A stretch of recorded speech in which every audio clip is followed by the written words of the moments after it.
Un día más, con la gracia del Señor, proseguimos el comentario del Catecismo de nuestra Madre la Iglesia.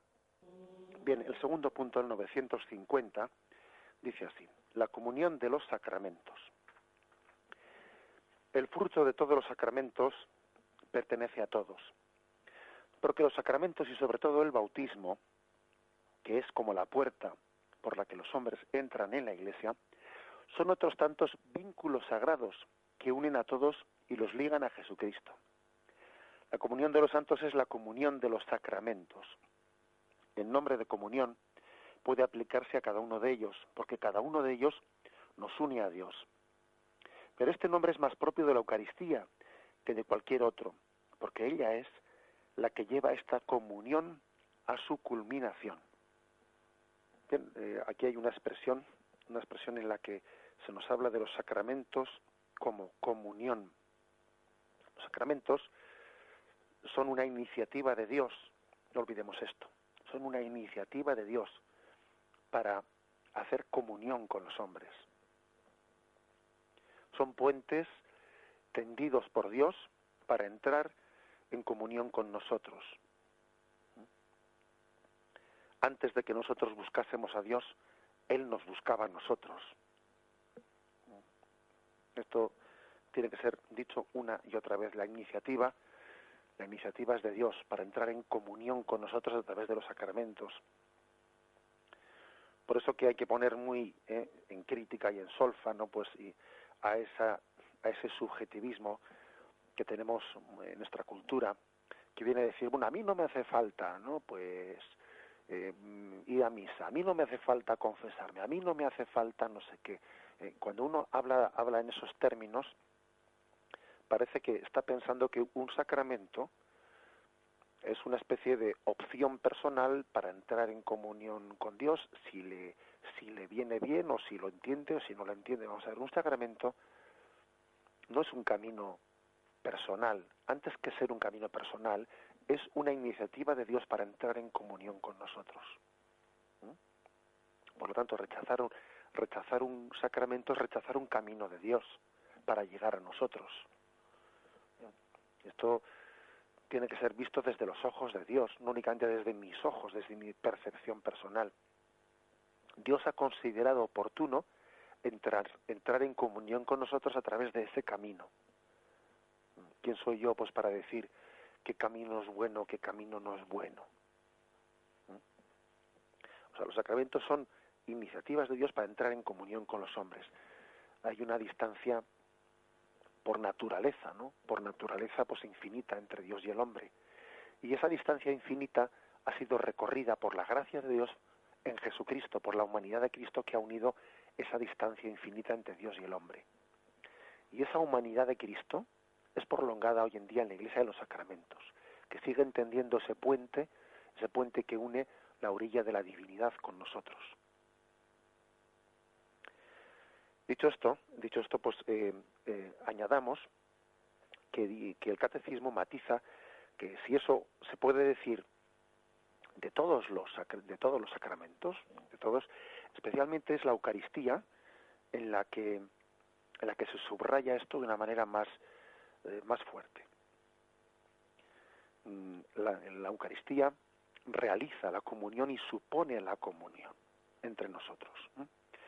En primer lugar, los sacramentos exigen una comunión previa entre nosotros.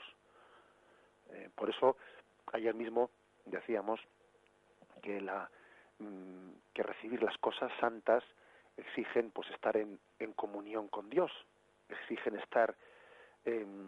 haber hecho la paz con Dios, estar en gracia de Dios. Por ejemplo, también en Mateo 5:24 se dice: si pues al presentar tu ofrenda en el altar te acuerdas entonces de que un hermano tuyo tiene algo contra ti, deja tu ofrenda allí, delante del altar. Vete primero a reconciliarte con tu hermano, luego vuelves y presentas tu ofrenda. Es decir, los sacramentos suponen previamente, no exigen previamente una comunión con Dios, una comunión con nuestros hermanos, una paz con nosotros mismos. No puede esa ofrenda presentada en el altar, pues sería verdaderamente falsa, incluso sería hasta de alguna manera pues una expresión en la que uno está profanando la fe, ¿no? Si no ha requerido previamente, si no ha realizado previamente pues esa reconciliación que requiere, reconciliación con Dios y reconciliación con los hermanos. Por eso se dice en consonancia con este texto que hemos leído, de que antes de presentar la ofrenda reconcíliate, por eso la Santa Misa, al comenzarla, se dice, antes de celebrar los sagrados misterios, reconozcamos nuestros pecados. Por eso se dice en el rito de la comunión, antes de acercarse a recibir la comunión, daos fraternalmente la paz. Por eso digamos que se está subrayando de que los sacramentos requieren previamente una comunión entre nosotros. Porque si no sería una mentira. Si no sería como querer tener una especie de propiedad particular de Dios, que Dios sea mi propiedad particular mía, sin que eso suponga una transformación mía previa. No, pues sería una falsedad. Dios no es mi propiedad particular, más bien yo soy propiedad de Dios, no Él propiedad mía. Y Dios quiere, por lo tanto, que nuestra comunión con Él suponga una comunión con los demás. Dice un autor espiritual que cada vez que nosotros elevamos los ojos al cielo y exclamamos Padre, Él nos responde diciendo, ¿dónde está tu hermano? Un poco en referencia a aquel texto de Caín, ¿no? En el que Yahvé le pregunta, ¿dónde está tu hermano? Si tú a Dios te diriges diciéndole Padre, Él te responde diciendo, ¿dónde está tu hermano? Esa exigencia previa de comunión para recibir los sacramentos es complementada con otro aspecto, que si los sacramentos exigen una comunión previa, también es verdad que crean la comunión entre nosotros. La exigen, pero la crean. Y no es contradictorio. Son dos cosas complementarias, porque ayer también decíamos que recibir la Eucaristía exige estar en gracia de Dios, pero también es verdad que nos purifica y nos santifica, y borra nuestros pecados veniales, y es remedio para nuestra concupiscencia. O sea que las dos cosas son verdad. Los sacramentos suponen previamente una comunión entre nosotros, pero también es verdad que como esa comunión nunca es plena, siempre es perfectible, siempre es mejorable, pues esos sacramentos mejoran la comunión, la consolidan, la fortalecen. Son dos aspectos en los que debemos de complementarnos. Por eso se insiste, ¿no?, que la Eucaristía es uno de los sacramentos en los que más se manifiesta, en los que esa comunión se lleva a su culminación, Esto traducido, por ejemplo, también en lo que se llama también ¿por qué la Iglesia no nos permite comulgar pues en una celebración de otras iglesias cristianas que no están unidas con nuestra fe católica, ¿no?, y apostólica? Por ejemplo, cuando asistimos a una ceremonia pues de unos hermanos protestantes o anglicanos, etcétera, ¿no? ¿Por qué no se permite comulgar? Bueno, pues porque precisamente la comunión supone una unión previa que todavía no tenemos. La comunión supone no únicamente un vínculo mío para con Dios de línea directa, no, supone también una unión entre nosotros, ¿no?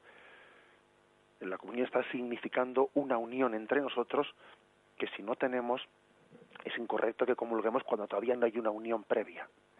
Por lo tanto, un cristiano puede asistir, ¿no?, pues a una ceremonia con otros hermanos cristianos, pero sin embargo no debe de comulgar, según las normas de la Iglesia, pues de no ser que sea en una ceremonia con la Iglesia ortodoxa donde hay una comunión en la fe muy superior, y en caso de que sea necesario no tenga a mano la posibilidad de recibir los sacramentos en una iglesia en una iglesia católica. Esa matización también se hace con la iglesia ortodoxa.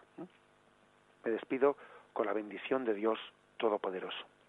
Padre, Hijo y Espíritu Santo descienda sobre vosotros. Alabado sea Jesucristo.